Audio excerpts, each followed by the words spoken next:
Hello, people. What I want to talk about today is voter suppression. Yeah, it's something a little different. I'm going to come straight at you with it. Just me, myself, here in the video. There's a few videos going around from more prominent channels, much more than mine, talking about the ways the Republican Party suppresses, especially the last election, suppressed the vote. They did it in many ways. And they've been doing it in many, many ways. And they've had time over the years to kind of what they do, actually protect it too. Perfect it. Some of the ways are these voter ID laws. Yeah, I know. Why should it be hard for people to get an ID? Well, if you're poor and a minority, you don't already have one. It's kind of hard to get one. Of course they know that. And they give misleading talks and information about it. So simple-minded people, the people who want to believe stuff they say, will fall for it. I could go so much more in depth on the voter ID thing, especially in states like Texas, with stuff ID, with stuff a gun ID. If you have ID to carry, they'll accept that. They won't accept ID from a college student. I wonder why. So, voter ID laws. Purging names from the voter rolls. Normally those names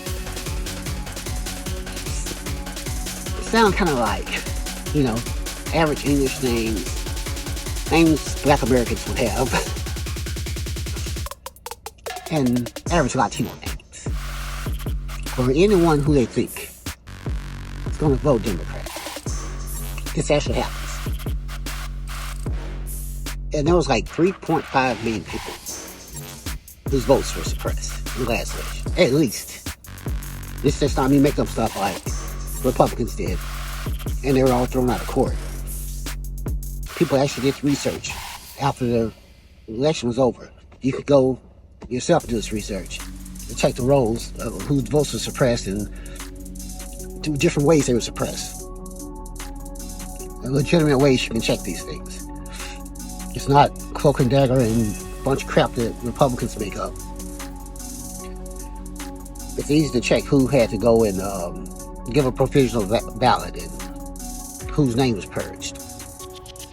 You check with the Secretary of State. No, they're not shy about it anymore. It's out in the open with it. Matter of fact, I think it was the 2020 election or the 2016. Ken Paxton, Texas AG, just bragged. Didn't care one bit. He was on Glenn Beck. That's why you need to watch all these shows. Listen to them. They're not shy about the things they say. He just came out and said, "Oh yeah, I told Donald Trump, if it wasn't for me, he would have lost Texas by at least 200,000 votes. The things I did, putting one drop box in different counties. There are counties in large metropolitan areas. They have millions of people, especially ones in Texas, like Houston and Dallas, Austin. These counties have, and you have one drop box. You have over a million people, millions of people. Does that sound adequate? To have one drop box? Of course not. So a few of the things I went over. Voter ID laws. Purging names from voter rolls. Making someone do a provisional ballot that never gets counted, of course. Election oversight manipulation. Yeah. Put prominent people in certain positions in certain states, in your legislatures, and over the election process, like Florida. You ever wonder why a state like Florida, who could barely do an election a few years ago, all of a sudden now, as soon as it's over, they got the results? Have nothing to do with the Republicans being in total control of that process, would it? Of course, it does. The Republicans in Florida, which is the third largest state, over 25 million people by population. It doesn't take them 30 minutes when those polls close. Oh, it's no doubt it's done. Really? Really, Florida? Come on. Voter intimidation. And we know how many different ways that can go. Also, remember that water thing? Why would you not want people to have water when they're standing in line? Well, make them not want to vote. That's why. Discourage them in any kind of way from voting. Make them stand there. You're not giving them any water while they're standing there. And of course, those disinformation campaigns that we have all over social media. Helps by, of course, China and Russia. So we can get the fools in the government that we have now, which is probably the end of our country. I hope you're happy. But those are just a few ways I went over. The Republicans have been suppressing the vote actually for about 30 years. 30 years. They just perfected it now. And Democrats may never win another election. Once Republicans get control of your state legislature, control of your state,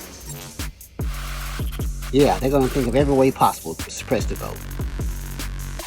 So, don't just take my word for this. Look into the 3.5 million thing. At least 3.5 million.